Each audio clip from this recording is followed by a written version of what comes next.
Hello friends, स्वागत है आप सभी का सीबीबी का आर्ट्स क्लासेस में। बोर्ड परीक्षा 2023-24 की तैयारी दोस्तों शुरुआत हो चुकी है। आज के इस पहले क्लास में बात करेंगे हम लोग भूगोल विषय। भूगोल विषय में सबसे पहले यहाँ पे जो 2023-24 से नया सिलेबस जारी हुआ है, पहले उसको फटाफट एक बार देख लेते हैं, रफली एक नज़र सिलेबस पे। इसके बाद दोस्तों कवर करते हैं। तो देखिए यहाँ पे जो आपका पहला बुक है मानव भूगोल के मूल सिद्धांत एनसीईआरटी का, और इसमें जो चैप्टर काटे गए हैं, इसमें देखिए आपका तीसरा अध्याय और 10वां अध्याय ये हटा दिया गया है। कोविड-19 में 2 चैप्टर कटे थे जो इस बार ऐड हो चुका है। तो यहाँ पे देखा जाए कुल मिला के, तो यहाँ पे जो है 2 चैप्टर हटाए गए हैं और 2 चैप्टर ऐड किए गए हैं। ये तो बात होगी दोस्तों फर्स्ट बुक का। अब जो है सेकेंड बुक में कितने चैप्टर काटे गए हैं, कितने ऐड किए गए हैं, वो भी देख लीजिए। फिर शुरुआत करते हैं सिलेबस को। दोस्तों जो सेकंड अध्याय मतलब सेकंड जो आपका बुक है वो है भारत, लोग और अर्थव्यवस्था। इसमें जो चैप्टर काटे गए हैं आप यहाँ पे दे सकते हैं। प्रवास, प्रकार, कारण और परिणाम, ये चैप्टर हटा दिया गया है। इसके बाद तीसरा जो चैप्टर है मानव विकास, से भी हटा दिया गया है। कोविड-19 में जो है यहाँ पे भू संसाधन तथा कृषि ये कट गया था, जो इस बार ऐड कर दिया गया है। कोविड-19 में जो है निर्माण उद्योग ये चैप्टर काटा गया था, जो इस बार भी हटा दिया गया है। इसके बाद दोस्तों यहाँ पे देखिए परिवहन तथा संचार कोविड-19 में कटा था। अंतर्राष्ट्रीय व्यापार ये भी कटा था कोविड-19 में, जो इस बार ऐड कर दिया गया है। तो कुल मिला के देखा जाए तो यहाँ पे देखिए इसमें से 3 चैप्टर जो है काटे गए हैं और 3 चैप्टर जो है इसमें ऐड किए गए हैं। तो कुल मिला के देखा जाए जो भी चैप्टर आपके ऐड किए गए हैं उनको आपको जो है अच्छे से पढ़ना है, क्योंकि कोविड-19 में काटे गए थे। तो आपको अच्छे से दोस्तों पढ़ाएंगे और अच्छे से जो है तैयारी भी करवा देंगे। शुरुआत करते हैं फर्स्ट चैप्टर से। चैप्टर शुरू करने से पहले दोस्तों थोड़ा सा भूगोल विषय के बारे में जान लीजिए। अगर आपका वाइबा जब होगा तो वाइबा में एग्जामिनर अगर आपसे पूछ ले कि भूगोल किसे कहते हैं, भूगोल से आप क्या समझते हैं, तो थोड़ा सा आप इसके बारे में बता सको। देखिए यहाँ पे भूगोल को समझने के लिए इसको मैंने 2 भागों में डिवाइड कर दिया है, भू प्लस गोल। भू का मतलब पृथ्वी और गोल एज ए गोल।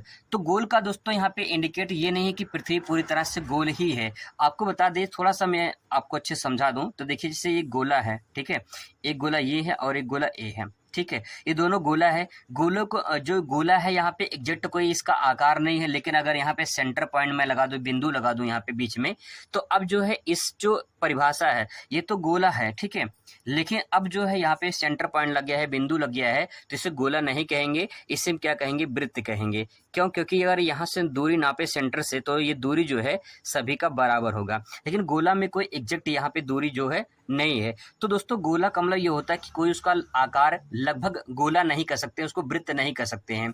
तो वही चीज यहाँ पे है कि जो भू मतलब पृथ्वी, गोल एज ए गोल, मतलब कि जो पृथ्वी है लगभग गोल माना जाता है, ठीक है। तो उसके बारे में जो अध्ययन करना है वही भूगोल कहलाता है। अगर इसको ज्योग्राफी को देखें हम, तो भूगोल हिंदी शब्द है, ज्योग्राफी इंग्लिश शब्द है। ये जो ज्योग्राफी शब्द है ये कहाँ से आया है, तो ग्रीक भाषा के शब्द से आया है। दोस्तों आपको बता दें जो ग्रीक भाषा है इसका क्या मतलब है। जो ग्रीक भाषा है ये ग्रीस एक देश है, ठीक है, इसी को यूनान भी कहते हैं, इस देश को यूनान भी कहते हैं। और यहाँ पे जो भाषा बोली जाती है वो कौन सी भाषा होती है, ग्रीक भाषा होती है। तो जो ज्योग्राफी जो शब्द है, ज्योग्राफी ये शब्द आया है कहाँ से, ग्रीक भाषा से आया है, ठीक है। तो जैसे कि भारत में सबसे ज्यादा कौन सी भाषा बोली जाती है, हिंदी बोली जाती है, वैसे ग्रीस देश में सबसे ज्यादा कौन सी भाषा बोली जाती है, तो ग्रीक भाषा बोली जाती है। यहाँ का जो मूल भाषा ग्रीक भाषा है, तो यही शब्द जो है यहाँ से लिया गया है और ये 2 शब्दों से मिलकर बना है, जियो प्लस ग्राफोज। जियो का अर्थ होता है, अर्थ मतलब पृथ्वी, और ग्राफोज को बोलते हैं डिस्क्रिप्शन मतलब वर्णन करना। तो वर्णन किसका करना, पृथ्वी का वर्णन करना क्या कहलाता है, भूगोल कहलाता है, ठीक है। इसके बाद देखिए जो ज्योग्राफी शब्द है इसका प्रयोग सर्वप्रथम यूनानी विद्वान मतलब यूनान के रहने वाले को क्या कहते हैं, यूनानी कहते हैं। भारत में रहने वालों को क्या कहते हैं, भारतीय कहते हैं। तो ऐसे ही यूनानी विद्वान को जो है जो थे उनका क्या नाम था, एरोटोस्थनीज था। एरोटोस्थनीज ने ज्योग्राफी शब्द का सर्वप्रथम प्रयोग किया था, इसीलिए इन्हें भूगोल का जनक कहा जाता है। तो 2 सवाल बनते हैं। पहला है कि भूगोल किसे कहते हैं, तो पृथ्वी का वर्णन करना भूगोल कहलाता है। इसके बाद भूगोल के जो जनक कौन है, इरोटोस्थेनेज है। ठीक है, अब इसके बाद दोस्तों छोटा सा एक परिभाषा देख लेते हैं, फिर कहानी आगे बढ़ाते हैं। परिभाषा के तौर पे देखिए यहाँ पे हार्टसोन के अनुसार एक परिभाषा है, नॉर्मल परिभाषा है। भूगोल वह अनुशासन है। पहला पॉइंट लिखा है कि भूगोल क्या है, एक अनुशासन है। अनुशासन आप जानते हैं, आपके स्कूल कॉलेज में अनुशासन अच्छे से चलता है। तो जो अनुशासन है, डिसिप्लिन है, उसको बहुत अच्छी तरीके से फॉलो करना पड़ता है, आप सभी इसे जानते हैं।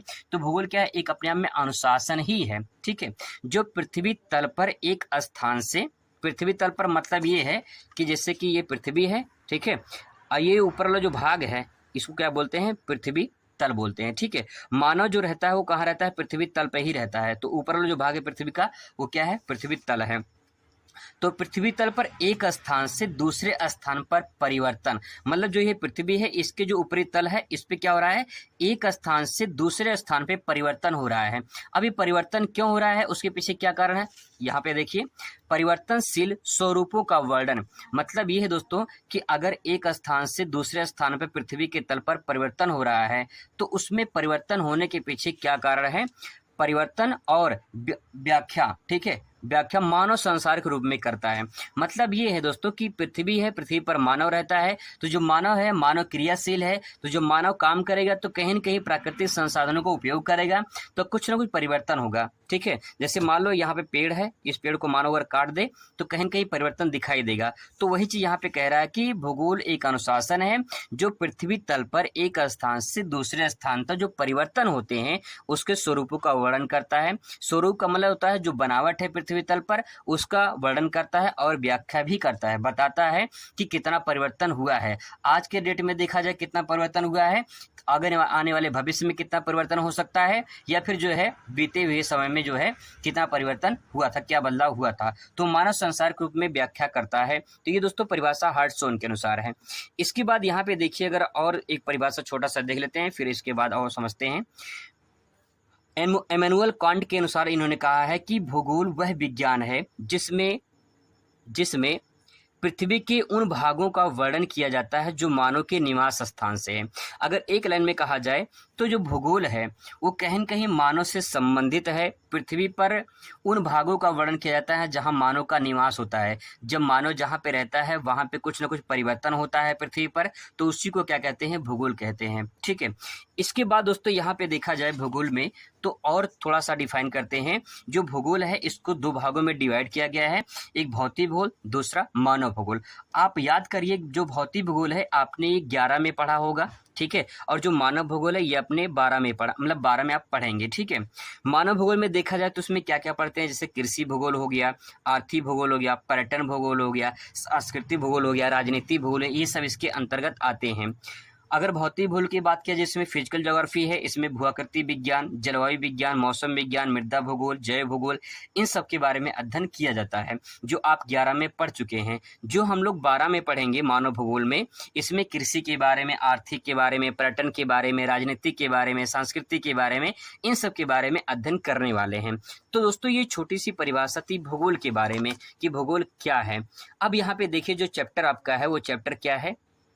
फर्स्ट बुक से दोस्तों हम लोग शुरुआत करेंगे मानव भूगोल के मूल सिद्धांत, और जो पहला अध्याय होगा हम लोग का वो मानव भूगोल प्रकृति एवं विषय क्षेत्र। इस चैप्टर में बहुत कुछ जो है इंपॉर्टेंट क्वेश्चन आते हैं, जैसे कि पहला क्वेश्चन यहीं से बनता है कि मानव भूगोल प्रकृति एवं विषय क्षेत्र का व्याख्या कीजिए। ये क्वेश्चन जो है आपको 6 नंबर में पूछता है, तो बहुत ही मोस्ट इंपॉर्टेंट पहला ही क्वेश्चन यहाँ से बन जाता है। इसके बाद इस चैप्टर में हम लोग संभववाद के बारे में पढ़ेंगे कि संभववाद क्या है। ठीक है, इसके बाद दोस्तों हम लोग पढ़ेंगे कि जो है निश्चयवाद क्या है, निश्चयवाद क्या है। और इसके बाद दोस्तों हम लोग पढ़ेंगे कि जो है नव निश्चयवाद क्या है। बहुत अच्छे तरीके से ये सब मैं आपको तैयार करवा दूंगा, याद करवा दूंगा, एक ही वीडियो में दोस्तों आपको याद हो जाएगा। क्वेश्चन यहाँ से पूछ सकता है कि मानव भूगोल को परिभाषित कीजिए, या क्वेश्चन पूछ सकता है मानव भूगोल का अर्थ बताइए। तो दोस्तों आपको बता दें कि ये क्वेश्चन 2022 में भी पूछा गया था और 2023 में भी पूछा गया था। तो आपको ये जानकारी के मुताबिक बता दें, अलग अलग सेट होते हैं, अलग अलग सेटों में पूछे जाते हैं। यहाँ पे क्वेश्चन का आंसर आपको आसानी से याद हो जाएगा, बस चीज़ों को थोड़ा सा समझने की कोशिश करिए। यहाँ पे देखिए, अगर बता दें कि मानव भूगोल कैसे आप ले सकते हैं, तो यहाँ पे लिखा है मानव और वातावरण के बीच पर्यावरण में संबंध को जो है संबंध के अध्ययन को मानव भूगोल कहा जाता है। तो दोस्तों यहाँ पे देखिए, एक तरफ लिखा है मानव, एक तरफ लिखा है भूगोल। अब भूगोल को यहाँ पे इंडिकेट करने का मतलब ये है कि यहाँ पे वातावरण से इसे संबंधित किया गया है, वातावरण से, ठीक है। अब एक तरफ मानव है। आप मुझे ज़रा एक सोच कर बताइए, एक ज़रा इंपॉर्टेंट यहाँ पे आपको इन्फॉर्मेशन दे दें, थोड़ा सा प्रैक्टिकल करके देखिए आप। मान लेते हैं पेड़ है, ठीक है, और मान लेते हैं एक मानव है ये, ठीक है। ये मानव इस पेड़ को काट देता है, ठीक है। तो क्या इस पेड़ का जो कट गया है, क्या मानव पे असर पड़ेगा? बिल्कुल पड़ेगा। जब मानव इस पेड़ को काटेगा तो क्या प्रकृति पर कुछ असर पड़ेगा? बिल्कुल पड़ेगा। तो दोस्तों यहाँ पे ये बात आपको समझ में आ चुका है कि जो मानव है, जब ये प्राकृतिक वातावरण को नुकसान पहुंचाता है, जब मानव प्राकृतिक वातावरण को नुकसान पहुंचाता है, तो वही वातावरण, वही जो नेचर होता है, कहीं न कहीं मानव को भी प्रभावित करता है। इसका मतलब दोस्तों ये है कि मानव में और जो वातावरण है, जो पर्यावरण है, इसमें कहीं न कहीं एक रिलेशन होता है, एक अंतर संबंध होता है। इसी अंतर संबंधों का अध्ययन करना ही मानव भूगोल कहलाता है। तो आप यहाँ पे 2 लाइन में ले सकते हैं मानव भूगोल से। मतलब ये है, एक तरफ मानव है, दूसरी तरफ वातावरण है, इनके बीच में जो संबंध होते हैं, जो रिलेशन होते हैं, उसका अध्ययन करना ही मानव भूगोल कहलाता है, ठीक है। अब दोस्तों इसके आगे देखते हैं कुछ परिभाषा है, जैसे कि फ्रेडरिक रटजल ने कहा है और एलन सी सेम्पुल ने कहा है। इसको कैसे आप तैयार कर सकते हैं, परिभाषा समझने की कोशिश करेंगे, पूरा का पूरा आपको अच्छे समझ में आ जाएगा। रटजल के अनुसार का रटजल ने कहा कि जो मानव भूगोल है, ये मानव समाजों, धरातल के बीच संश्लेषित अध्ययन को मानव भूगोल कहा जाता है। इसका मतलब दोस्तों यहाँ पे है कि जो मानव भूगोल है, अगर इसको देखा जाए मानव को पहले, तो मानव कहाँ रहता है? मानव समाज में रहता है। आप सभी को अच्छे से पता कि मानव एक सामाजिक प्राणी है, तो मानव कहाँ रहता है? समाज में रहता है। अब यहाँ पे देखिए, समाज में रहता है तो धरातल के बीच में। अगर मानव समाज में रहता है, मानव धरती पे रहता है, तो मानव का संबंध धरातल से है, क्योंकि धरातल पे जो कुछ भी है, मानव उस संसाधनों को उपयोग करता है। जब संसाधनों को उपयोग करता है तो कहीं न कहीं उनमें कुछ परिवर्तन होगा। जो परिवर्तन होगा उसका अध्ययन करना ही मानव भूगोल कहलाता है। अब दोस्तों यहाँ पे वही बात कहा कि जो मानव समाज है, ये रहती कहाँ है? धरातल पे। तो धरातल पे रहेगी तो भाई इसके बीच में संश्लेषित अध्ययन है। यही जो वर्ड लिखा गया है, इसी पे जोर दिया गया है। संश्लेषित का मतलब होता है जुड़ा होना, सिंथेटिक मतलब यहाँ पे होता है कि जुड़ा होना, मिला होना।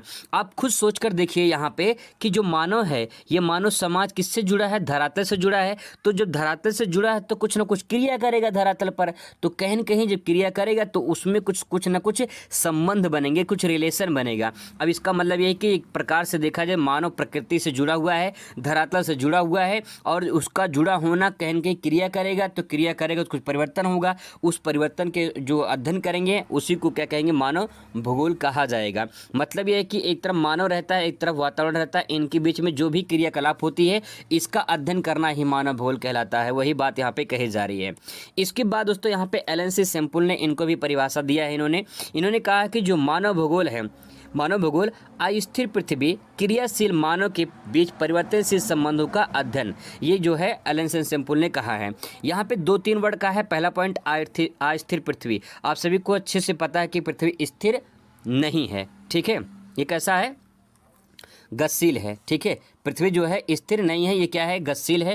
तो यहाँ पे यही बात यही कही कि इसमें पृथ्वी गतिशील है, स्थिर नहीं है। इसके बाद क्रियाशील मानव, क्या मानव स्थिर है? मानव भी काम कर रहा है ना, तो मानव भी काम कर रहा है, मानव भी क्रियाशील है। अब मानव जो क्रियाशील है, अस्थिर पृथ्वी, मानव क्रियाशील है, तो कहीं की परिवर्तन तो होना ही होना है। जब परिवर्तन होगा तो उसी को अध्ययन करना क्या कहलाएगा? मानव भूगोल कहलाएगा। ये एलन सी सेम्पुल ने कहा है। इसमें 3 बातें हैं। अस्थिर पृथ्वी है एक तरफ, दूसरी तरफ क्रियाशील मानव है, तीसरा परिवर्तन जरूर होगा अगर मानव क्रिया कर रहा है, ठीक है। अब बात करते हैं दोस्तों, यहाँ पे एक प्रश्न बन सकता है, बहुत ही मोस्ट इंपॉर्टेंट प्रश्न है कि मानव भूगोल की प्रकृति में विशेष क्षेत्र का वर्णन कीजिए। अगर ये सवाल आपसे पूछता है तो लॉन्ग में पूछा जाएगा, इसको कैसे लिखेंगे? तो यहाँ पे स्पष्ट रूप से आपको अच्छे से मैं बताने की कोशिश करूंगा। पहले लिखेंगे मानव भूगोल की प्रकृति। मानव भूगोल की प्रकृति का मतलब ये होता है कि मानव प्रकृति के साथ कैसे तालमेल बैठाता है और कैसे प्राकृतिक संसाधनों को उपयोग करता है। मानव भूगोल की प्रकृति के मुख्य जो आधार हैं वो है भौतिक पर्यावरण और मानव निर्मित आर्थिक, सामाजिक और सांस्कृतिक पर्यावरण के परस्पर अंतर संबंध पट्टिका है। दोस्तों इसका मतलब ये है कि जो मानव प्रकृति है इसमें आप 2-3 लाइन लिख सकते हैं। पहला पॉइंट ये कि जो मानव भूगोल है इसकी प्रकृति का जो मुख्य आधार है, पहला आधार क्या है? भौतिक पर्यावरण है। भौतिक पर्यावरण का मतलब ये कि जो प्रकृति के द्वारा निर्मित है, जैसे नदी, पहाड़, पर्वत, झील, झरने, प्राकृतिक जो है वनस्पतियाँ, ये सब प्रकृति के द्वारा निर्मित है, इसी को भौतिक पर्यावरण के रूप में हम कह सकते हैं। इसके बाद मानव ने भी कुछ निर्मित किया है, कुछ आर्थिक सामाजिक जो है, कुछ सांस्कृतिक जो कुछ पर्यावरण है उसको मानव निर्मित किया है। बहुत सारी ऊंची ऊंची बिल्डिंगें, इमारतें, ये सब कुछ बनाया है मानव ने। तो इसका असर कहीं न कहीं भौतिक पर्यावरण पे पड़ेगा। इन दोनों का जो अंतर संबंध होगा यही जो है मानव की भूगोल की प्रकृति कहलाएगी। ठीक है, आगे थोड़ा सा इसको और आप डिफाइन कर सकते हैं। यहाँ पे ले सकते हैं कि भौतिक पर्यावरण के अंतर्गत भू आकृति, मिट्टी जैसे कि भू आकृति आती है। भू आकृति का मतलब ये होता है कि जो भूमि, हमारी जो धरातल है, इस पर विभिन्न प्रकार की आकृतियाँ देखने को मिलती हैं।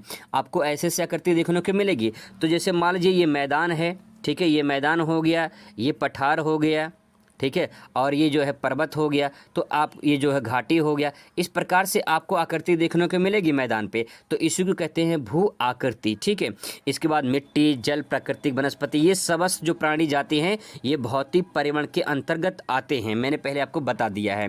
इसके बाद यहाँ पे सांस्कृतिक पर्यावरण का जो निर्माण उसका क्या है? मानव द्वारा जो है प्रकृति द्वारा दिए गए संसाधन जो होते हैं उसका उपयोग किया जाता है। तो मानव अपने आप में सांस्कृतिक पर्यावरण को निर्माण कर लेता है।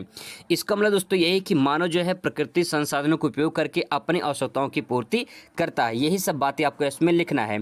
आगे ले सकते हैं कि प्राकृतिक और ज्ञान प्रौद्योगिकी को विकसित करने में, जब प्रौद्योगिकी प्रकृति में परिवर्तन लाने में सक्षम बनाती है, तो वही कह सकते हैं कि मानव भूगोल, या फिर जो है कह सकते हैं मानव जो है कहीं की परिवर्तन कर रहा है। यहाँ पे कह सकते हैं कि प्रकृति और ज्ञान प्रौद्योगिकी मतलब टेक्नोलॉजी जैसे जैसे आती रहती है, कहीं न कहीं मानव विकास करता रहता है, और जो विकास करेगा तो कहीं न कहीं परिवर्तन जरूर आएगा। तो जैसे जैसे साइंस आगे बढ़ रही है, परिवर्तन और ज़्यादा हो रहा है, और ज़्यादा बदलाव हो रहे हैं, प्राकृतिक संसाधनों का और ज़्यादा उपयोग हो रहा है, तो वही चीज़ आप यहाँ पे ऐड कर सकते हैं। आगे देख सकते हैं यहाँ पे बहुत ही मोस्ट इंपॉर्टेंट प्रश्न यहाँ पे अलग से बन सकता है। हालांकि पार्ट उसी का है, आंसर उसी का है, लेकिन इसको अलग से भी पूछा जा सकता है, तो इसको ध्यान रखेंगे। ये सेकंड पार्ट में आपका आ जाएगा, इंपॉर्टेंट है। क्वेश्चन पूछ सकता है कि मानव का प्रकृतिकरण क्या होता है, अथवा पूछ सकता है कि जो पर्यावरण निश्चयवाद है ये क्या है? निश्चयवाद या नीतिवाद के रूप में भी इसे जाना जाता है। तो बहुत ही मोस्ट इंपॉर्टेंट पॉइंट है, इसको ध्यान रखेंगे। देखिए, मानव का प्रकृतिकरण का मतलब ये होता है कि जो मानव है ये पूरी तरह से दास है किसका? प्रकृति का। ये प्रकृति का क्या है? दास है। प्रकृति जैसे चाहेगी मानव को वैसे ही वो जो कंट्रोल करेगी। ये प्रकृति का जो है प्रकृतिकरण है। यही बात यहाँ पे कहा गया कि मानव का प्रकृतिकरण मतलब मानव जो है वो प्रकृति के ही अनुसार अपने आप को ढालता है, और प्रकृति सब कुछ इसमें सर्वश्रेष्ठ है। प्रकृति ही जो है मानव को संचालन करती है। ये जो निश्चयवाद की नीति जो है, जो वैज्ञानिकों ने इसमें जो अपना थॉट जो विचार दिया है, वही बात इसमें आती है। अब इसमें जो है पर्यावरण निश्चयवाद में पूछ सकता है, या फिर आपको निश्चयवाद से क्या तात्पर्य, नीतिवाद क्या होता है, बात एक ही है। इसको आंसर कैसे लिखेंगे आइए समझते हैं। मानव शक्तियों की अपेक्षा प्राकृतिक शक्तियों की प्रधानता स्वीकार करने वाले विचारधारा को निश्चयवाद या नीतिवाद का नाम दिया गया है। पर्यावरण सर्वशक्तिमान है जो मानव की क्रिया पर निर्भर करता है। दोस्तों यहाँ पे इसका मतलब बता दो, फिर आगे बढ़ते हैं। मतलब ये है कि निश्चय है, प्रकृति ने तय कर दिया है। दोस्तों यहाँ पे ध्यान रखेंगे, प्रकृति ने तय कर दिया है, निश्चय कर दिया है। नियति है मतलब कि ये जो सत्य है, अगर जो है बारिश होगी तो भैया बारिश होगी, अगर तूफान आनी है तो तूफान आनी ही आनी है। तो ये प्रकृति ने तय कर दिया है। हर मौसम के अनुसार प्रकृति कैसे बदलती है वो निश्चित है, तय है। मतलब ये कि और हर मौसम में मानव उसी के अनुसार अपना आप को ढालता है जैसे प्रकृति चाहती है। वही बात यहाँ पे कहा गया, जो मानव शक्तियाँ हैं उसकी अपेक्षा प्राकृतिक शक्ति की प्रधानता स्वीकार की जाती है। मानव के पास कितनी भी शक्तियाँ क्यों ना हो, लेकिन यहाँ पे प्राकृतिक जो शक्तियाँ हैं, जो प्राकृतिक हैं, वो सब कुछ प्रकृति पर निर्भर करता है, क्योंकि प्रकृति ही सर्वश्रेष्ठ है, प्रकृति ही सर्वशक्तिमान है। यही परिभाषा में कहा गया है। पर्यावरण सर्वशक्तिमान है, यानी प्रकृति सर्वशक्तिमान है। इसके बाद यहाँ पे लिख सकते हैं कि जो पर्यावरण है इसकी जो पर्यावरण को जो नियंत्रित करने का विचारधारा है, इसको जो है मतलब कि जो विचारधारा है ये जर्मन भूगोलवेत्ताओं ने दिया है। तो यहाँ पे ले सकते हैं कि जर्मन भूगोलवेत्ताओं ने जो है प्रकृतिवाद को जो है या फिर जो है निश्चयवाद को माना है कि जो है प्रकृति ही सब कुछ है। इसके बाद दोस्तों यहाँ पे उल्टा आ जाता है इसकी परिभाषा, प्रकृति का जो है मानवीकरण आ जाता है। तो कहीं न कहीं परिवर्तन इसमें ये होता है कि संभववाद के रूप में भी इसे आप कह सकते हैं। संभववाद के रूप में आपसे क्वेश्चन पूछ सकता है कि संभववाद क्या है या प्रकृति का मानवीकरण क्या है। तो आप इस परिभाषा को कैसे लिखेंगे, थोड़ा सा स्पष्ट करते हैं। देखिए, जब मानव का जो विकास हुआ, धीरे धीरे और विकास होता चला गया और विकास होता चला गया, साइंस की टेक्नोलॉजी और बढ़ती चली गई, तो मानव कहीं न कहीं संभव बना दिया कि भैया अब जो है प्रकृति पर मानव निर्भर नहीं रहेगा। कुछ न कुछ मानव के पास शक्तियां हैं जिसके आधार पे मानव कहीं विकास कर सकता है। तो इसीलिए जो है यहाँ पे कहा गया है कि प्राकृतिक शक्तियों की अपेक्षा मानव शक्ति की प्रधानता स्वीकार करने वाली विचारधारा संभववाद विचारधारा कहलाती है। यहाँ पे दोस्तों कहा गया कि मानव सर्वशक्तिमान है। संभववाद में यही कहा जाता है कि मानव सर्वशक्तिमान है, मानव ने संभव कर दिया है। जैसे मान लो एक नदी बह रही है, ठीक है, एक नदी बह रही है, मानव ने इस पर एक डैम बना देता है, एक बांध बना देता है और नदी के पानी को रोक के उसको टर्न कर सकता है। तो मानव क्या है, सर्वशक्तिमान है, यानी प्रकृति को भी कुछ न कुछ रोक सकता है। आगे देखिए, इसमें कहा गया है मानव अपने कौशल और तकनीकी ज्ञान से नदी पर बांध, पर्वतों से सुरंग, हवाई मार्ग जो है, सागरों तट पर बंदरगाह विशाल जो है बनाकर आदि जो है निर्माण किए हैं। तो मानव ने कैसे किया है, मानव ने अपने कौशल और तकनीकी ज्ञान से किया है। नदी पर बांध बनाया है, पर्वतों में सुरंग बना दिया है, हवाई मार्ग बनाया है, सागरों के तट पर बंदरगाह बनाया है। तो ये मानव कैसे किया है, मानव ने अपने तकनीकी और बौद्धिक क्षमता से किया है। तो कहन की प्रकृति के सामने भी मतलब प्रकृति जो है सामने मानव के झुक जाती है, इसलिए संभववाद किया कि मानव ने संभव कर दिखाया है। इसी भूगोलवेत्ताओं को संभववाद ने नाम दिया है। आगे यहाँ पे लिख सकते हैं 2-3 लाइन इसमें कि पर्यावरण निश्चयवाद को ग्रिफिथ टेलर ने दिया है। यहाँ पे थोड़ी सी परिभाषा बदल जाती है, एक परिभाषा यहाँ पे और आती है कि जो है यहाँ पे कि जो पर्यावरण निश्चयवाद है इसको किसने दिया है या नव निश्चयवाद की विचारधारा किसने दिया है। तो यहाँ पे आप ले सकते हैं कि ग्रिफिथ टेलर ने दिया है, जो है यहाँ पे ऑस्ट्रेलिया के ये सेंटेंस नहीं है, ये सेंटेंस गलत है, यहाँ पे दूसरे लिखा है। यहाँ पे कह सकते हैं जो पर्यावरण निश्चयवाद है ये ग्रिफिथ टेलर ने दिया है। आपको ध्यान में इतना रखा है, कब दिया था, 1920 में संकल्पना दिया था। बाकी यहाँ पे सेंटेंस ये बच्चे ने गलत लिखा है, ठीक है। अब दोस्तों इसके बाद जो है यहाँ पे नीचे आएंगे तो आपको दिखाई देगा कि नव निश्चयवाद जो है ये बांध को आधुनिक निश्चयवाद एवं वैज्ञानिक निश्चयवाद कहा जाता है। ग्रिफिथ टेलर ने रुको और जाओ की संकल्पना दिया है, जिसे नव निश्चयवाद के रूप में जाना जाता है। 2-3 बात ध्यान में रखना, इसमें कुछ गलतियाँ बच्चे ने लिख दिया है, ठीक है, इसको ध्यान में रखना, मैं आपको बता दे रहा हूँ।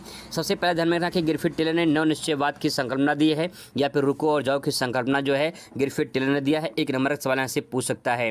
इसमें क्या कहा गया है तो जरा ध्यान से समझने की कोशिश करिएगा कि टेलर ने कहा है, एक उदाहरण के माध्यम से कहा है कि अपने विचार को समझाया है। जिस प्रकार से एक नगर में चौराहे पर ट्रैफिक जो होते हैं, जो ट्रैफिक होता है, आपने देखा होगा, जैसे मान लो कोई चौराहा है, यहाँ पे एक चौराहा है, ठीक है, और यहाँ पे लगे होते हैं कुछ सिग्नल, यहाँ पे कुछ सिग्नल लगाते हैं। ऊपर लाल बत्ती होती है, यहाँ पे होती है लाल बत्ती, ठीक है, ऊपर होता है लाल बत्ती। फिर इसके बाद यहाँ पे होता है पीली बत्ती, इसके बाद यहाँ पे पीली बत्ती होता है, फिर इसके बाद यहाँ पे ग्रीन लाइट होती है, ठीक है। इस प्रकार से बत्ती बनी होती है। लाल बत्ती कहता है कि भैया रुको, ठीक है, लाल बत्ती का मतलब होता है रुको, ठीक है। पीली बत्ती में होता है तैयार हो जाओ, और हरी बत्ती कहती है भैया जाओ। तो इसी को देख के ग्रिफिथ टेलर ने कहा है, अगर कहीं आपको प्रकृति रेड सिग्नल दे रही है तो पहले रुकना है, विचार करना है, सोचना है, समझना है, फिर इसके बाद तैयार होना है उसे प्रयोग करने के लिए। जाओ का मतलब ये होता है कि आप प्राकृतिक संसाधनों का प्रयोग कर सकते हैं। यही एग्जाम्पल जो है ग्रिफिथ टेलर ने समझाया है। पूरा जो डायग्राम इसको बना के आप सेंटेंस को कर सकते हैं, अच्छे से प्रेजेंट कर सकते हैं। बाकी जो है यही निश्चयवाद है। आगे दोस्तों यहाँ पे जो है कुछ इंपॉर्टेंट फैक्ट यहाँ पे दिए गए हैं। मानव भूगोल के विषय क्षेत्र हैं, जैसे आपसे पूछ सकता है कि जो है मानव भूगोल के विषय के क्षेत्र के रूप में बताइए। तो विषय क्षेत्र में आपसे अगर पूछ लेगा तो सामाजिक भूगोल, नगरीय भूगोल, जनसंख्या भूगोल, आर्थिक भूगोल, ये सब आ जाएंगे। अगर आपसे पूछ लेता है कि उप क्षेत्र बताइए तो उप क्षेत्र में कृषि भूगोल, औद्योगिक भूगोल, पर्यटन भूगोल, सांस्कृतिक, ऐतिहासिक, अवकाश भूगोल, ये आप जो है इसमें ऐड कर सकते हैं। तो दोस्तों इस तरह से क्वेश्चन आपसे बन सकता है। यहाँ पे जो क्वेश्चन बनेंगे इंपॉर्टेंट पूछ सकता है कि मानव भूगोल को परिभाषित कीजिए, संभववाद से क्या समझते हैं, पर्यावरण निश्चयवाद या नीतिवाद क्या है? निश्चयवाद की विचारधारा जो है टिप्पणी लिखिए, या फिर पूछ सकता है रुको और जाओ की संकल्पना किसने दिया है, या भूगोल की प्रकृति व विषय क्षेत्र वर्णन कीजिए। इस प्रकार से क्वेश्चन पूछ सकता है। आज भूगोल का दूसरा चैप्टर दोस्तों यहाँ पे कवर करने वाले हैं। दूसरा चैप्टर है विश्व जनसंख्या वितरण घनत्व एवं वृद्धि। बहुत ही मोस्ट इंपॉर्टेंट चैप्टर है। एक दो क्वेश्चन पक्का बोर्ड एग्जाम में आते ही आते हैं। World population distribution density and growth. तो यहाँ पे तीन चीज़ आपको समझना है। पहला, इसमें वितरण के बारे में पूछता है, घनत्व के बारे में पूछता है और वृद्धि के बारे में पूछता है। तो यहाँ पे तीन टाइप के प्रश्न आपसे यहाँ पे पूछा जा सकता है। बहुत अच्छे तरीके से मैं कवर करवा दूंगा। चलिए शुरुआत करते हैं आज का ये टॉपिक। सबसे पहले कुछ यहाँ बहुविकल्पीय प्रश्न है। जैसे पूछ सकता है किस महाद्वीप में जनसंख्या वृद्धि सर्वाधिक है?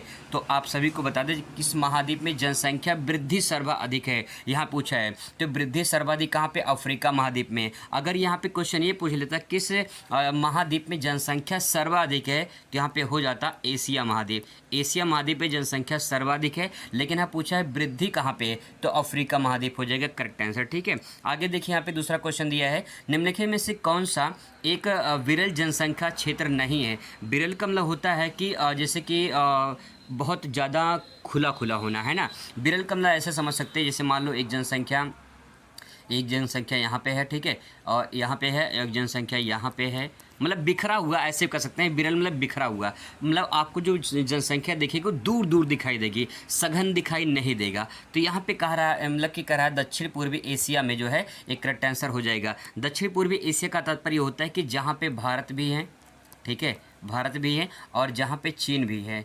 चीन और भारत जहाँ है, पूरी दुनिया की आबादी सबसे ज़्यादा कहाँ पे है? चीन में है, फिर इसके बाद भारत में है।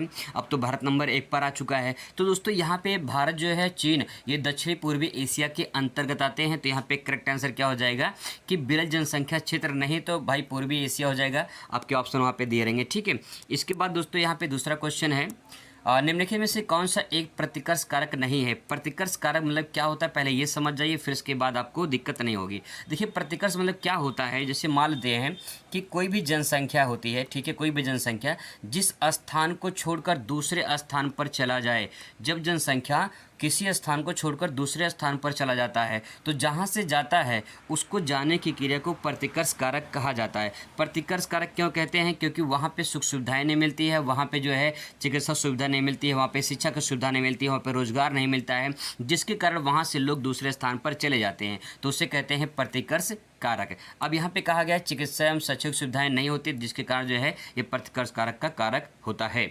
अब आगे बढ़ते हैं, यहाँ पे दूसरा क्वेश्चन देखिए, यहाँ पे विश्व जनसंख्या में वितरण एवं घनत्व को प्रभावित करने वाले कारकों का वर्णन कीजिए। ये क्वेश्चन बहुत ही मोस्ट इंपॉर्टेंट है दोस्तों, नोट कर लीजिए, हर बार बोर्ड एग्जाम में पूछा जाता है। आपको बता दें यूपी में कुल लगभग 7 सेट बनते हैं, और अलग अलग सेटों में एग्जाम में कहीं न कहीं हर साल दोस्तों पूछा जाता है। तो ये क्वेश्चन बहुत ही मोस्ट इंपॉर्टेंट है कि विश्व में जनसंख्या वितरण एवं जनसंख्या घनत्व को प्रभावित करने वाले कारक को विवेचना कीजिए। तो यहाँ पे इस प्रकार से क्वेश्चन पूछ सकता है। तो चलिए पहले समझते हैं कि जनसंख्या वितरण क्या होता है। बहुत अच्छे तरीके में समझाने की कोशिश करूँगा, थोड़ा सा अगर आप जो है कॉन्सेंट्रेट करेंगे, ध्यान करेंगे, तो थोड़ा सा आपको समझ में आ जाएगा। देखिए जनसंख्या वितरण, जनसंख्या, जन का मतलब क्या होता है? लोग होता है, और संख्या का मतलब होता है, संख्या का मतलब होता है आंकड़ा।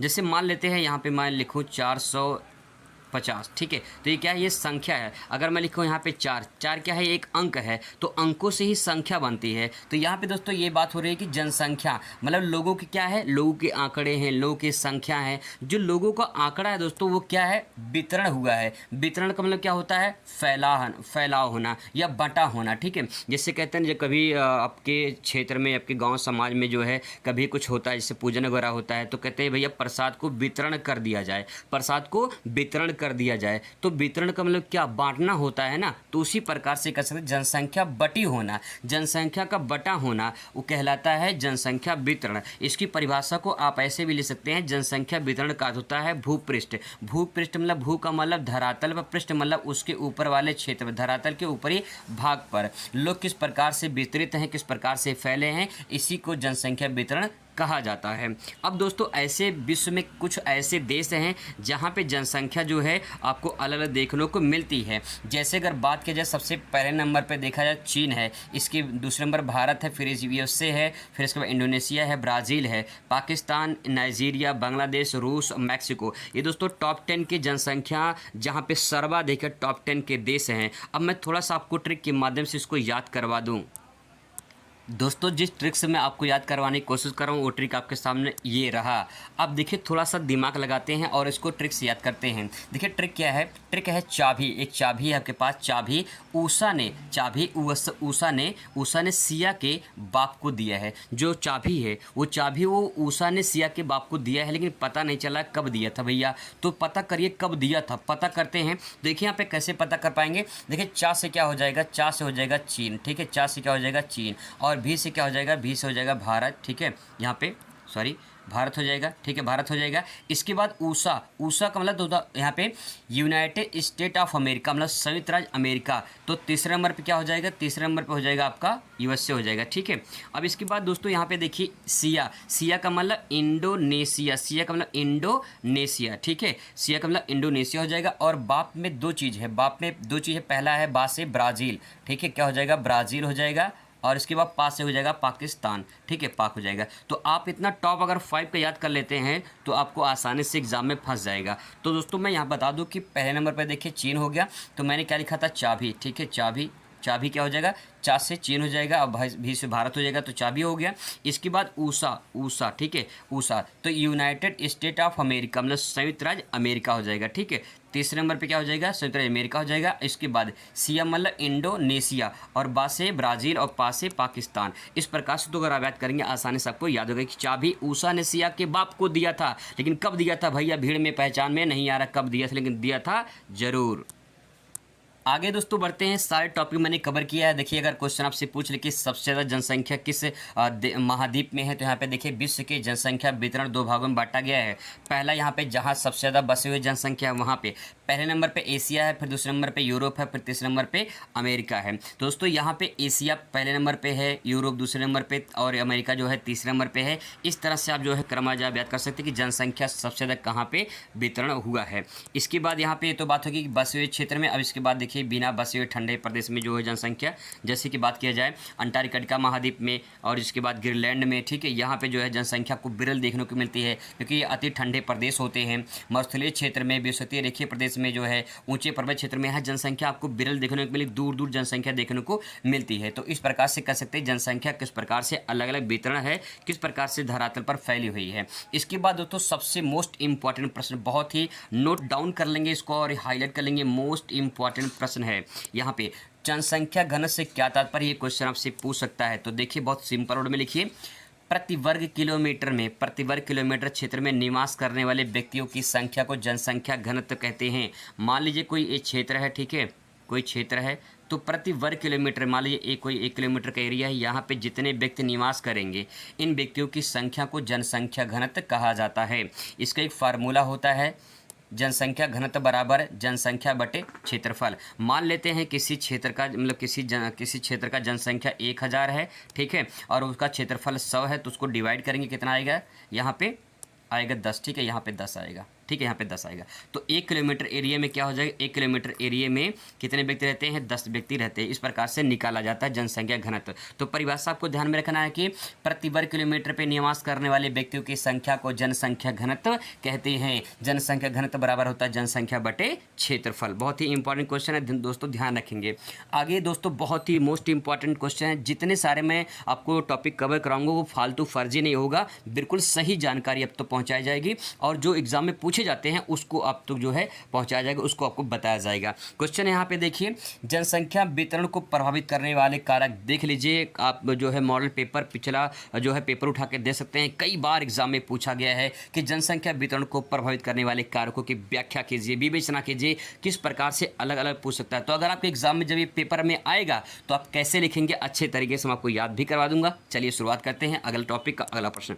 दोस्तों यहाँ पे देखिए अगला जो प्रश्न है ये है, कि जनसंख्या वितरण को प्रभावित करने वाले कारक। अब ध्यान से बात को समझने की कोशिश करना। मैंने आपको पहले ही बता दिया कि जनसंख्या वितरण क्या होता है। जनसंख्या वितरण का मतलब ये होता है जनसंख्या अलग अलग क्षेत्रों में अलग अलग प्रकार से बिखरा होना, बटा होना। तो कहाँ जनसंख्या ज़्यादा है, कहाँ कम है, किस प्रकार से वितरण जनसंख्या मतलब हुई है, उसी को बात को समझना है। तो पहला कारण क्या होता है? भौगोलिक कारण। जनसंख्या क्यों जाके दूसरे स्थान पर बसती है, कहाँ पे विरल होती है, कहाँ पे सघन होता है। जैसे एशिया महाद्वीप में देखा जाए तो एशिया महाद्वीप में क्यों जनसंख्या बहुत ज़्यादा है, अंटार्कटिका महाद्वीप में देखा जाए तो यहाँ पर जनसंख्या क्यों बहुत कम है। इस प्रकार से अगर आप जो है समझेंगे, कोशिश करेंगे तो आपको आसानी समझ में आ जाएगा। पहला पॉइंट ये, जनसंख्या जो है वितरण होती है तो उसका कारण क्या? भौगोलिक कारण है, जिसमें पहला पॉइंट ले सकते हैं इसमें जल की उपलब्धता। यहाँ पे लिख सकते हैं जल की उपलब्धता।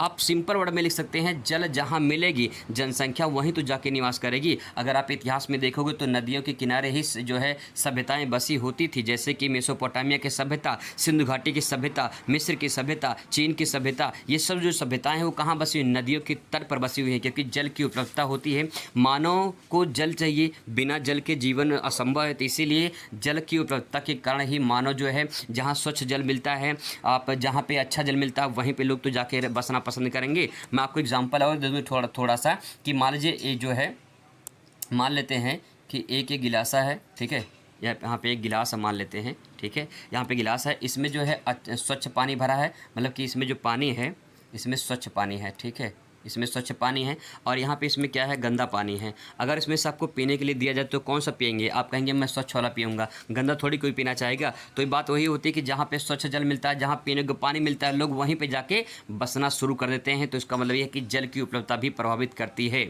इसके बाद भू आकृति। भू आकृति का मतलब ये होता है कि जैसे मान लीजिए ये इस प्रकार से आकृति आपको देखने को मिलेगी। थोड़ा सा मैं आपको एग्जाम्पल समझा दूँ। जैसे मान लीजिए जो है यहाँ पे देखिए क्या है, ये मैदान है, ठीक है, ये मैदान मान लेते हैं, ये पठार मान लेते हैं, और ये जो है पर्वत मान लेते हैं, ठीक है, ये पर्वत मान लेते हैं, और ये मान लेते हैं घाटी, ठीक है। अब यहाँ पे देखिए मैदान पे मानव की मूलभूत जो आवश्यकताएं वो पूर्ति हो जाती हैं। इसीलिए मानव ज़्यादातर निवास कहाँ पे करता है? मैदान पे करता है। पठार, मैदान से ऊंचा उठा भाग जिसका ऊपरी सिरा समतल होता है उसे क्या कहते हैं? उसे पठार कहते हैं, ठीक है। पठार से ऊंचा उठा भाग जिसका ऊपरी सिरा नुकीला होता है उसे पर्वत कहते हैं। तो पठार पे जनसंख्या कुछ कम हो जाती है, पर्वत पे बहुत कम हो जाती है। तो इसका मतलब ये है कि जो भू आकृति होती है, भू का मतलब क्या? भू का मतलब धरातल, आकृति मतलब विभिन्न प्रकार की जो आकृतियां देखने को मिलती हैं, कहीं ऊंचे हैं, कहीं नीचे हैं, कहीं घाटी हैं, कहीं कुछ है, तो आकृति देखने को मिलती है, बिल्कुल देखने को मिलती है। तो दोस्तों उसी प्रकार से समझ सकते हैं कि जो भू आकृतियां देखने को मिलती हैं वहाँ पे अलग अलग प्रकार की जनसंख्या निवास करना शुरू कर देती है। इसके बाद दोस्तों जलवायु। देखिए सिंपल सी बात यह है कि जहाँ अधिक ठंडी पड़ती है, क्या आप वहाँ पर जाके रहना पसंद करेंगे? नहीं। अगर जहाँ पर ज़्यादा गर्मी पड़ती है, बहुत ज़्यादा गर्मी पड़ती है, क्या आप वहाँ जाके रहना पसंद करेंगे? नहीं। जहाँ पे आपको जो है शीतोष्ण मिले, जहाँ पे आपको शीतोष्ण मिले, शीतोष्ण का मतलब जहाँ पे थोड़ा शीत हो, थोड़ा उष्ण हो, थोड़ी गर्मी, थोड़ी ठंडी, आप वहाँ पे रहना ज़्यादा पसंद करेंगे। तो दोस्तों जलवायु भी प्रभावित करता है। इसके बाद मृदा यानी मिट्टी। दोस्तों मिट्टी भी लोगों को प्रभावित करती है। जहाँ पे मिट्टी जो है उपजाऊ ज़्यादा होती है, जहाँ पे उपजाऊ ज़्यादा होती है, लोग वहाँ पे ज़्यादा रहना पसंद करेंगे, क्योंकि वहाँ पे जो है उनकी कृषि संबंधी जो आवश्यकताएं हैं वो पूर्ति हो जाएंगी। तो मिट्टी भी जो है लोगों को प्रभावित करती है। तो दोस्तों ये जो 4 पॉइंट यहाँ पे लिखा गया है ये भौगोलिक कारक है, मतलब कि कहें कि नेचुरल है, इसमें मानव कोई हस्तक्षेप नहीं है। अब मानव के हस्तक्षेप में यहाँ पे मैंने दोस्तों आपको बता दिया, यहाँ पे जो कुछ भी मैंने बताया है आपको मैंने एग्जांपल के माध्यम से समझा दिया है। आप इसको जो है PDF में रूप में अगर चाहिए तो मैं टेलीग्राम पे भेज दूंगा, लिंक आपको मैं दे दूंगा डिस्क्रिप्शन में, वहाँ पे टेलीग्राम का मिल जाएगा, वहाँ से आप इसे डाउनलोड कर सकते हैं। पूरा मैंने दोस्तों आपको जो बता दिया है यहाँ पे चेक कर सकते हैं। इसके बाद आता है आपका आर्थिक कारक। आर्थिक कारक मतलब इसमें कहें कि मानव हस्तक्षेप करता है तभी इसको आर्थिक कारक कहा जाता है। आर्थिक में एक शब्द छुपा हुआ जिसका नाम है अर्थ, और अर्थ जब शब्द आ जाए तो समझ जाना कि अर्थ का मतलब होता है धन, यानी जब मानव काम करता है तो उसके बदले उसको पूंजी मिलती है, पैसा मिलता है, धन मिलता है। तो मानव जब काम करेगा तो कहीं कहीं प्राकृतिक संसाधनों का उपयोग करेगा, जिससे क्या होगा, कहीं कि परिवर्तन होगा, प्राकृतिक में कुछ परिवर्तन जरूर होगा। तो वहीं पे यहाँ पे बात लागू होती है। जैसे कि उद्योग और रोजगार, देखिए जहाँ रोजगार ज़्यादा मिलती है वहाँ पे मानव जाके बसना शुरू करेगा, मानव रोजगार की तलाश में जाता है तो वहाँ पे जाके अपना बस जाता है। औद्योगिकरण, जहाँ पे विभिन्न प्रकार के इंडस्ट्रियल एरियाज, कंपनी वगैरह होती हैं, तो वहाँ पे लोग रहना पसंद करते हैं ताकि उनकी जो है आवश्यकताएं पूर्ति हो जाए, उनको रोजगार मिलता रहे। नगरीकरण, देखिए आप सभी अच्छे जानते हैं कि लोग अब गाँव से जो है कहाँ पे जा रहे हैं, ज़्यादातर नगर में जा रहे हैं। ठीक है, नगर में जाके बस रहे हैं। क्यों? क्योंकि नगरों में सुविधाएं ज़्यादा हैं, गाँव में सुविधाएं कम है, इसलिए लोग जाके नगर में बस जाते हैं और फिर होता है नगरीकरण, और इसके बाद जो है वहाँ पे जनसंख्या प्रभावित कर जाती है। इसके बाद दोस्तों कुछ सामाजिक कारण होते हैं, कुछ सांस्कृतिक कारण होते हैं। समाज में विभिन्न प्रकार के रीति रिवाज होते हैं, कुछ सांस्कृतिक कारण होते हैं जिसके कारण भी कुछ लोगों को पसंद नहीं होता है, तो जिसके कारण वो दूसरे स्थान पर छोड़कर चले जाते हैं। तो दोस्तों इस तरह से भी आप इसके कारक वहाँ पे नोट डाउन कर सकते हैं। जो बातें यहाँ पे लिखी गई सब कुछ मैंने यहाँ पे समझा दिया है। पीडीएफ में आप जब आपको मिलेगा तो इसे आप आसानी से पढ़ सकते हैं। दोस्तों इसके बाद जो है आप यहाँ पे अगला जो क्वेश्चन है बहुत ही मोस्ट इंपॉर्टेंट है क्वेश्चन की जनसंख्या वृद्धि से आप क्या समझते हैं। जनसंख्या वृद्धि से क्वेश्चन अगर आपसे पूछ ले तो कैसे इसको लिखेंगे, बहुत ही मोस्ट इंपॉर्टेंट है। देखिए जनसंख्या वृद्धि का तात्पर्य मैं पहले सिंपल वर्ड में समझा दूं। जैसे मान लीजिए यहाँ पे कुछ जनसंख्या रहती है, ठीक है, मान लेते हैं यहाँ पे कुछ जनसंख्या रहती है आज से ठीक 5 साल बाद या फिर मान लेते हैं कि जो है यहाँ पे मान लेते हैं एक कोई क्षेत्र है, ठीक है, यहाँ पे कुछ जनसंख्या रहती है और यहाँ पे मान लेते हैं कि 5 साल बाद यही इसी क्षेत्र में जो है यहाँ पे मान लेते हैं कि जो है 100 जनसंख्या है। 5 साल बाद यहाँ पे अगर 10,000 हो जाती है, ठीक है, 10,000 हो जाती है, तो यहाँ पे जो 5 साल में जनसंख्या बढ़ी है उसी को क्या कहेंगे, वृद्धि कहेंगे, जनसंख्या वृद्धि।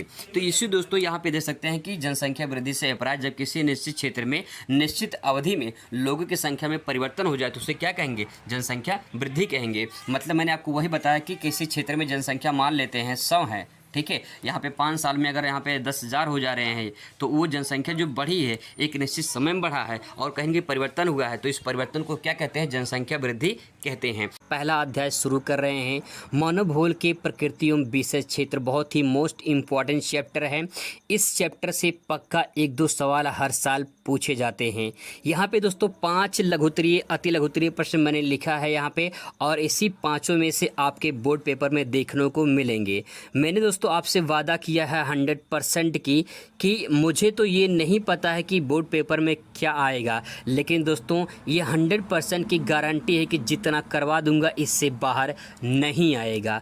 चलिए शुरुआत करते हैं आज का ये टॉपिक। सबसे पहले हम लोग ये 5 जो प्रश्न हैं इनको कवर करेंगे, इसके बाद जो दूसरा लेसन रहेगा उसको कवर करने वाले हैं।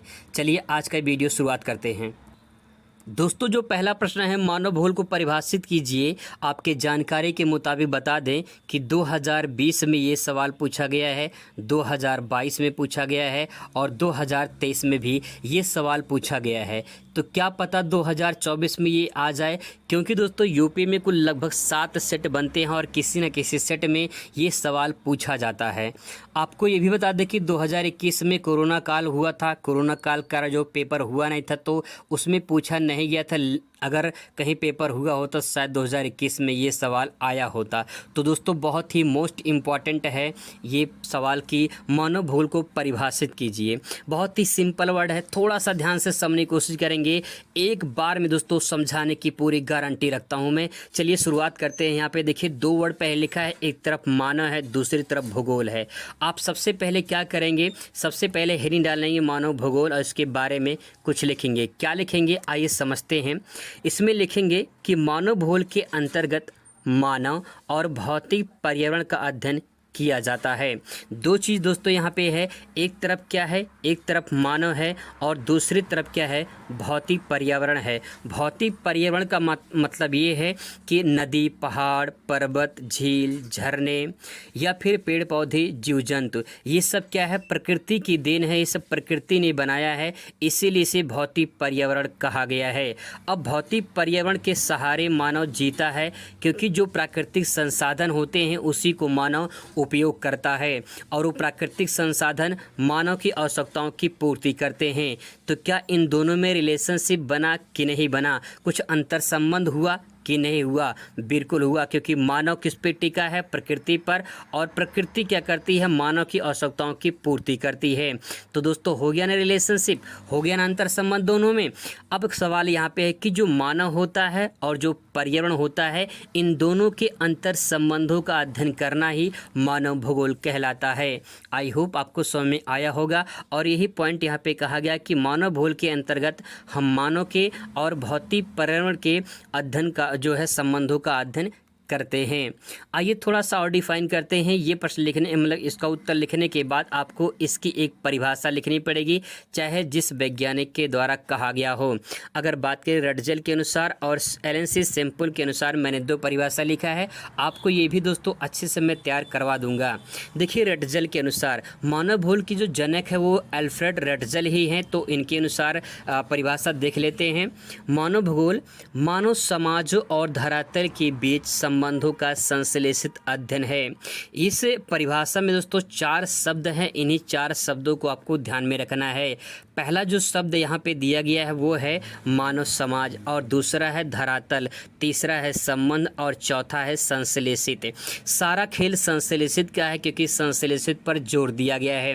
तो संश्लेषित का मतलब पहले समझ लीजिए, संश्लेषित का मतलब होता है जुड़ा होना, या हम कह सकते हैं मिला होना। ठीक है, जुड़ा होना या मिला होना। अब किसका जुड़ा होना, किसका मिला होना, यही बात हमको समझना है। अब दोस्तों यहाँ पे देखिए मानव समाजों, तो मानव कहाँ रहता है, जंगल में रहता है कि समाज के बीच में रहता है? आपका जवाब होगा दोस्तों कि मानव जो रहता है ये समाज के बीच में रहता है, क्योंकि मानव कैसा प्राणी है, सामाजिक प्राणी है। तो मानव समाज में रहता है, जंगल में नहीं रहता है। एक पॉइंट तो क्लियर हो चुका कि मानव समाजों के बारे में। अब ये मानव समाज कहाँ रहता है, धरातल पे रहता है ना। देखिए जो मानव समाज है ये कहाँ रहता है, धरातल पे रहता है। और धरातल पे जो कुछ भी पेड़ पौधे हैं, जो कुछ भी पर्वत है, जो कुछ भी नदी वगैरह है, ये कहाँ पे है, धरातल पे है। तो मानव समाज पेड़ पौधों को, पर्वतों को, नदियों को, झीलों को उपयोग करता है। जो उपयोग करेगा तो क्या इन दोनों में कोई संबंध होगा कि नहीं होगा? बिल्कुल होगा। तो कहीं न कहीं जुड़ा होगा कि नहीं, संश्लेषित होगा कि नहीं होगा? बिल्कुल होगा। इसीलिए पहले मैंने आपको संश्लेषित के बारे में बता दिया कि संश्लेषित का मतलब क्या होता है, जुड़ा होना या मिला होना। तो क्या मानव समाज धरातल से जुड़ा हुआ है कि नहीं जुड़ा हुआ है? बिल्कुल जुड़ा हुआ है, तभी तो उसके संसाधन को उपयोग करता है। अब दोस्तों यहाँ पे इस परिभाषा को आप ऐसे डायरेक्ट ले सकते हैं कि मानव समाज और धरातल के बीच संबंधों का कैसा अध्ययन है, संश्लेषित अध्ययन है। आई होप दोस्तों आपको समझ में आया होगा। अब बात करते हैं एलन सैम्पल के अनुसार। रटजल की शिष्या थी जिनका नाम था एलन सैम्पल, इन्होंने भी कुछ परिभाषा लिखा है, इनका भी परिभाषा देख लेते हैं। देखिए क्रियाशील मानव, यहाँ पे डबल लिख चुका है, क्रियाशील मानव अस्थिर पृथ्वी के बीच परिवर्तनशील संबंधों का अध्ययन मानव भूगोल कहलाता है। अब दोस्तों यहाँ पे देखिए क्या मानव क्रियाशील है या अक्रियाशील है? आपका जवाब होगा मानव क्रियाशील है। क्रियाशील का मानव मतलब मानव काम कर रहा है, पृथ्वी पर है तभी तो मानव चांद पे पहुँचा है। तो मानव क्या कर रहा है, मानव क्रियाशील है। अस्थिर पृथ्वी, पृथ्वी घूम रही है कि स्थिर है? आपका जवाब होगा पृथ्वी घूम रही है। तो यहाँ पे दोस्तों पृथ्वी जो है अस्थिर है और क्रियाशील मानव है। इन दोनों के बीच में परिवर्तनशील, कहें कि परिवर्तन हो रहा है कि नहीं हो रहा है? अब सिंपल सी बात ये है, जैसे जैसे जनसंख्या बढ़ रही है, क्या पृथ्वी पर भार बढ़ रहा है कि नहीं बढ़ रहा है? क्या ग्लोबल वार्मिंग बढ़ रहा है कि नहीं बढ़ रहा है? क्या तापमान बढ़ रहा है कि नहीं बढ़ रहा है? क्या गर्मी बढ़ रही है कि नहीं बढ़ रही है? तो कहीं न कहीं दोस्तों ये जो मानव के द्वारा काम हो रहा है, इसका असर पृथ्वी पे पड़ रहा है। तो जब असर पृथ्वी पे पड़ेगा तो कहीं न कहीं कुछ परिवर्तन होगा कि नहीं होगा? बिल्कुल परिवर्तन होगा। तो इन दोनों परिवर्तन का जो संबंध होगा इसी को मानव भूगोल कहा जाता है। आई होप दोस्तों आपको ये भी पॉइंट समझ में आया होगा। ना समझ में आए फिर से कमेंट करिएगा, मैं फिर से समझाने की कोशिश करूँगा। जब तक समझ नहीं आएगा तब तक तोड़ेंगे नहीं, छोड़ेंगे नहीं। आइए दोस्तों यहाँ पे आगे बढ़ते हैं और यहाँ पे आप देखते हैं अगला पॉइंट। अगला प्रश्न है यहाँ पे कि मानव भूगोल के उप क्षेत्र के नाम बताइए। ये क्वेश्चन बहुत ही मोस्ट इम्पॉर्टेंट है, ये भी पूछ लेता है उप क्षेत्र के बारे में। देखिए 2 चीज़ें होती हैं, एक क्षेत्र होता है, एक उप क्षेत्र होता है। तो जो क्षेत्र होता है वो तो मेन होता है और जो उप क्षेत्र होता है वो उसके क्षेत्र के अंतर्गत आता है। जैसे एक मुख्यमंत्री होते हैं, एक उप मुख्यमंत्री होते हैं। ऐसे यूपी में है, एक मुख्यमंत्री हैं, एक उप मुख्यमंत्री हैं। तो कहने का तात्पर्य ये है कि मेन कौन होता है, मुख्यमंत्री होता है। ऐसे क्षेत्र होता है और क्षेत्र के अंतर्गत उप क्षेत्र होते हैं, उनको हमको समझना है। तो यहाँ पे दोस्तों बात करते हैं क्षेत्र के बारे में। जैसे मान लो मैं एक एग्जाम्पल देता हूँ, ये भूगोल का एक क्षेत्र है, इसका नाम है आर्थिक भूगोल। ठीक है, ये क्षेत्र हो गया। आर्थिक भूगोल के अंतर्गत दोस्तों यहाँ पे कृषि भूगोल आता है, ठीक है, उद्योग भूगोल आता है। ये सब क्या है, उप क्षेत्र हो जाएंगे। तो यही पॉइंट यहाँ पे लिखना, जैसे कृषि भूगोल है, पर्यटन भूगोल है, संसाधन भूगोल है, सांस्कृतिक भूगोल है, ऐतिहासिक भूगोल है। निश्चयवाद या नियतिवाद से आप क्या समझते हैं, इसी क्वेश्चन को अथवा करके पूछ सकता है। पर्यावरणीय निश्चयवाद से आप क्या समझते हैं। तो इस प्रकार से दोस्तों अगर प्रश्न आएगा आपके एग्जाम में तो इसे कैसे लिखेंगे, आइए समझने की कोशिश करते हैं। यहाँ पे लिखा है पर्यावरण निश्चयवाद या फिर निश्चयवाद या फिर नियतिवाद। ये तीन तरीके से जो है यहाँ पे आपसे प्रश्न पूछा जा सकता है। तीनों का आंसर सेम होगा क्योंकि तीनों का मतलब एक ही होता है। अगर यहाँ पे बात करें निश्चयवाद या नियतिवाद तो इसका मतलब ये है, निश्चय का मतलब क्या होता है, जो पहले से निश्चित है, जो तय है। प्रकृति ने तय कर दिया है कि नदी बह रही है तो नदी बह रही है। प्रकृति ने तय कर दिया है कि सूरज उदय होगा तो सूरज उदय होगा। प्रकृति ने तय कर दिया है कि दिन रात होगा तो दिन रात होगा। ये निश्चित है दोस्तों, ये प्रकृति ने तय कर दिया है। इसका मतलब ये है कि जो ये निश्चयवाद है इसमें जोर किस पे दिया जा रहा है, प्रकृति पर। सारा खेल किसका है इसमें दोस्तों, प्रकृति का है। आइए परिभाषा समझते हैं, इसके बाद आपको आसानी से समझ में आ जाएगा कि निश्चयवाद की विचारधारा क्या कहना चाह रहा है। देखिए जो निश्चयवाद है ये क्या है, एक विचारधारा है। विचारधारा कैसी है, जर्मन विचारधारा है। जर्मन के कुछ भूगोलवेत्ता हैं जिन्होंने अपने विचार प्रकट किए हैं, अपने थॉट, अपने मन की भावनाएं उसे प्रकट किया है कि असल में निश्चयवाद है क्या। आप भी अपने विचार प्रकट कर सकते हैं, आप अपने थॉट, अपने जो मन के अंदर जो भावनाएं हैं उसे आप व्यक्त कर सकते हैं, वही विचारधारा कहलाती है। तो ऐसे जर्मनी के कुछ भूगोलवेत्ता थे, उनकी जो विचारधारा है, आइए उन्हीं को विचारधारा को समझते हैं कि निश्चयवाद या नियतिवाद क्या होता है। उन्होंने कहा है कि इस विचारधारा के अनुसार मनुष्य अपने पर्यावरण के अधीन है, अर्थात सभी क्रियाकलाप प्रकृति द्वारा नियंत्रण होते हैं। अधीन का मतलब क्या होता है कि उसी के अधीन, उसी के अनुसार काम करना। जैसे अगर मानव ये है, ठीक है, तो मानव ये है, अगर प्रकृति चाह रही है, जैसे प्रकृति चाहेगी मानव वैसा ही काम करेगा। मानव को कहेगा प्रकृति कि प्रकृति अगर चाह ले तो मानव कहीं न कहीं कुछ न कुछ ऐसा मोमेंट क्रिएट कर देगा प्रकृति की मानव चाह कर भी नहीं कर सकता है। जैसे मान लो नदी में अगर भयानक बाढ़ आ जाए तो मानव चाह कर भी उस बाढ़ को कंट्रोल नहीं कर सकता है, लेकिन कभी कभी होता है कि नदी पर मानव जो डैम बना देता है, बांध बना देता है, कंट्रोल कर लेता है। लेकिन अगर उसी नदी में बाढ़ आ जाए तो हो सकता है कि मानव उसे कंट्रोल ना कर पाए। तो सिंपल सी बात दोस्तों यहाँ पे ये है कि मानव जो है वो निर्भर किस पे है, प्रकृति पर निर्भर है, प्रकृति के अधीन है और प्रकृति के ही द्वारा वो काम करता है। इस परिभाषा को और थोड़ा क्लियर करते हैं और आपको स्पष्ट हो जाएगा कि मानव शक्तियों की अपेक्षा प्राकृतिक शक्तियों की विचारधारा, मानव शक्तियों की अपेक्षा प्राकृतिक शक्तियों की प्रधानता स्वीकार करने वाली विचारधारा है। दो लाइन कहा गया दोस्तों। पहला पॉइंट इसमें कहा गया जो मानव शक्तियाँ हैं उस मानव शक्तियों की अपेक्षा की गई कि मानो इसको दरकिनार कर दिया गया है, और किसकी अपेक्षा की गई है, प्राकृतिक शक्तियों की प्रधानता स्वीकार करने वाली जो विचारधारा है। मतलब जो कुछ भी है इसमें प्राकृतिक शक्तियों की ही प्रधानता रहेगी, मानव शक्ति को कोई प्रधानता नहीं रहेगी। इस विचारधारा के अनुसार मानव प्रकृति का दास है और पर्यावरण सर्वशक्तिमान है। यही दोस्तों इसमें कहा गया है। बस आपको इसमें एक लाइन में समझना है कि जो मानव है वो प्रकृति का क्या है, प्रकृति का दास है, प्रकृति का गुलाम है, और पर्यावरण जो है, जो प्रकृति है, वही सब कुछ है, वही सर्वशक्तिमान है और वही चाह रहा है मानव को जैसा चाहेगा वैसा नचाएगा। यही परिभाषा इस विचारधारा में कही गई है। तो दोस्तों यहाँ पे सिंपल वर्ड में समझ सकते हैं कि जो जर्मन विचारधारा के लोग थे वो कहते हैं कि प्रकृति सर्वशक्तिमान है और मानव उसका दास है। यही इसमें बात कहा गया है। आइए समझते हैं संभववाद क्या होता है। संभववाद में यहाँ पे मानव कुछ हद तक कुछ संभव कर देता है और ये दिखा देता है कि प्रकृति सर्वशक्तिमान नहीं है। दोस्तों अगर बात करें ये विचारधारा की तो ये फ्रांसीसी विचारधारा है।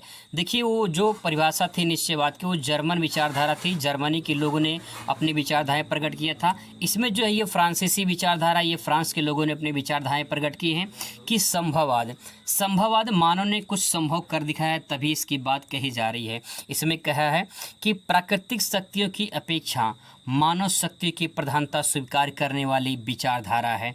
अब इसमें जो प्राकृतिक शक्तियाँ हैं इसको दरकिनार करके मानव शक्तियों की प्रधानता स्वीकार की गई है। सिंपल सी बात है, एक नदी ऐसे बह रही है तो ये क्या है, ये कहीं न कहीं प्राकृतिक शक्ति है जो नदी बह रही है। ये नदी क्या है, नदी बह रही है, लेकिन मानव ने क्या किया है, मानव ने इससे हस्तक्षेप किया है और मानव ने डैम बनाकर, इस पे बांध बनाकर इस नदी की बहती नदी हुई पानी को रोक दिया है। तो कहीं न कहीं मानव ने संभव बनाया है कि नहीं बनाया है, मानव ने कुछ करके दिखाया है कि नहीं दिखाया है। तो सिंपल सी बात यह है कि जब मानव प्राकृतिक शक्तियों की अपेक्षा मानव शक्तियों की प्रधानता जो स्वीकार करने वाली विचारधारा आ जाए तो उसे संभववाद कहा जाएगा। इस विचारधारा के अनुसार मानव अपना कल्याण स्वयं अपने कर्मों के द्वारा करता है।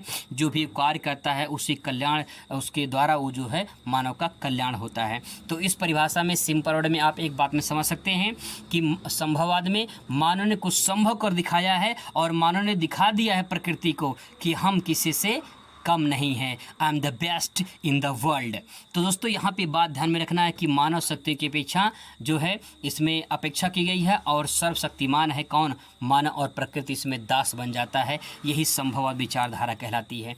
इसके बाद दोस्तों एक विचारधारा और आती है, बहुत ही कमाल की विचारधारा ये होती है। और अगला प्रश्न रहेगा यहाँ पे कि नव निश्चयवाद से आप क्या समझते हैं, रुको और जाओ संकल्पना क्या है, समझाइए। इसी क्वेश्चन को इस तरह से पूछा जा सकता है। तो यहाँ पे लिखेंगे कि नव निश्चयवाद क्या है। अब देखिए यहाँ पे भी जो विचारधारा है इसमें कहा गया है, इसमें तो पहली बात तो ये है कि इसमें ना निश्चयवाद को माना गया है, ठीक है, इसमें तो ना तो निश्चयवाद को माना गया है और ना ही इसमें संभववाद को माना गया है, ना ही इसमें जो है संभववाद को माना गया है।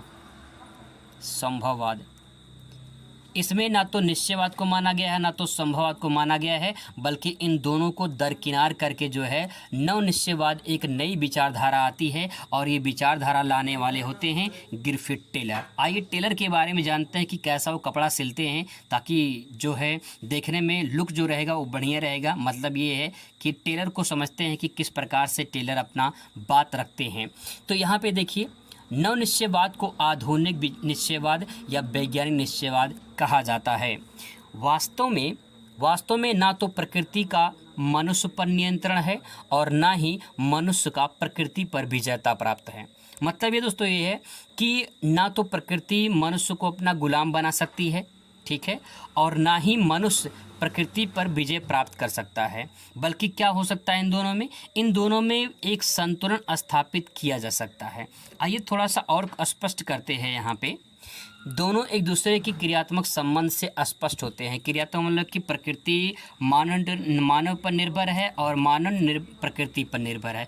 इन दोनों का ही संतुलन जो है यही नवनिश्चयवाद कहलाएगा। आगे देख लीजिए, यहाँ पे कहा गया है ना तो प्रकृति पर विजय प्राप्त करना, ना ही प्रकृति की दासता स्वीकार करना, बल्कि प्रकृति के साथ सहयोग स्थापित करना ही नव निश्चयवाद कहलाता है। मतलब यह है कि हम ना तो प्रकृति को विजय प्राप्त कर सकते हैं, हम प्रकृति पर विजय प्राप्त नहीं कर सकते हैं, और ना ही हम प्रकृति को जो है प्रकृति का दास बन सकते हैं। हमें दास बने रहने की ज़रूरत नहीं है, हम गुलाम नहीं बन सकते हैं, लेकिन हाँ इतना हम कर सकते हैं कि प्राकृतिक पर जो है सहयोग स्थापित कर सकते हैं, प्रकृति के साथ तालमेल बना के चल सकते हैं।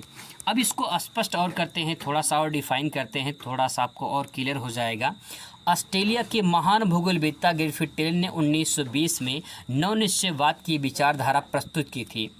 टेलर ने नवनिश्चयवाद को रुको और जाओ संकल्पना नाम दिया है। अब यहाँ से एक क्वेश्चन बहुविकल्पी में पूछ लेता है कि रुको और जाओ संकल्पना किसने दिया है, तो ये टेलर ने दिया है, रुको और जाओ। रुको भैया, पहले रुको फिर इसके बाद जाना, ठीक है। तो टेलर की ये विचारधारा है। अब इसको विचारधारा को जो है समझाने के लिए इन्होंने एक उदाहरण लिया है। जैसे देखिए, टेलर ने इस विचार को समझाने के लिए एक नगर के चौराहे के यातायात को नियंत्रण जो है बत्तियों का उदाहरण लिया है। जैसे उन्होंने कहा, जैसे शहर में चौराहा होता है और चौराहे पर जो है एक जो है सिग्नल लगा होता है जिसमें लाल बत्ती, पीली बत्ती, हरी बत्ती लगी रहती है। लाल बत्ती का अर्थ क्या होता है, रुको। पीली बत्ती का अर्थ क्या होता है, तैयार रहो, और हरी बत्ती का अर्थ क्या होता है, जाओ। जिस प्रकार से हम इनका सिग्नल का पालन करते हैं और अच्छे तरीके से हम इसमें सफल होते हैं कि कोई खतरा, कोई एक्सीडेंट नहीं होता है, उसी प्रकार से पहले हमें पर्यावरण को लाल बत्ती, यानी जैसे खतरा का निशान दिखाई दे, जैसे लगे कि पर्यावरण खतरे में है, हमें रुक जाना है, हमें थोड़ी देर के लिए रुकना है, समझना है पहले कि प्रकृति में संसाधन कितनी मात्रा में है, फिर इसके बाद उसको उपयोग करने के लिए तैयार रहना है। फिर इसके बाद जब पीली बत्ती जल जाए तो हमें उपयोग करने के लिए तैयार हो जाना है, और इसके बाद जब हरी बत्ती का सिग्नल मिल जाए तो हमें उसको इस प्रकार से तैयार करना है, मतलब कि उपयोग करना है, ताकि हमारी आवश्यकताएं पूर्ति हो जाएं। तो दोस्तों ये जो परिभाषा बताया गया है यहाँ पे, ये ग्रिफिथ टेलर के द्वारा बताया गया है। इस एग्जाम्पल को आप आसानी से लिख सकते हैं, समझ सकते हैं। तो दोस्तों ये 5 प्रश्न थे जिसको 2 पार्ट में मैंने कवर किया है। आई होप कि आपको समझ में आया होगा। अगर कोई दिक्कत परेशानी होती है तो आप कमेंट कर सकते हैं। अगर आप इसको नोट्स आपको PDF के रूप में चाहिए तो आप टेलीग्राम पे ज्वाइन हो सकते हैं। टेलीग्राम का लिंक मैं दे दूंगा डिस्क्रिप्शन में, वहाँ से आप ज्वाइन हो सकते हैं। टेलीग्राम चैनल का नाम है CB बेकर आर्ट्स क्लासेस, आप सर्च भी कर सकते हैं, आपको मिल जाएगा। वहाँ पे मैं नोट्स वहाँ पे सेंड कर दूंगा, आप वहाँ से इसे डाउनलोड करके आसानी से तैयारी कर सकते हैं। मिलते हैं नेक्स्ट वीडियो में। Thanks for watching.